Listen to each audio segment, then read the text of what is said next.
The gesture, according to Nura Manu Foundation, is its continued effort to provide succor to students of Bauchi State origin who cannot afford to pay their school fees, and that in the last few months, over 17 million naira have been expended in that regard.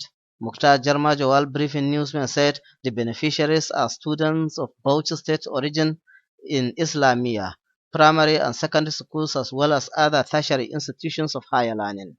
The Nura Manu Foundation has in the last few months disbursed a total sum of 17,933,445 naira 5 kobo to 4,069 students in 54 academic institutions across the country as tuition fees.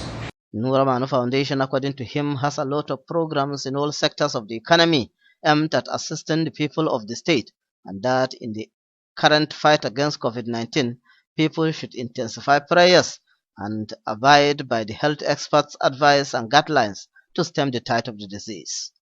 John Habilamure, reporting for BTV News.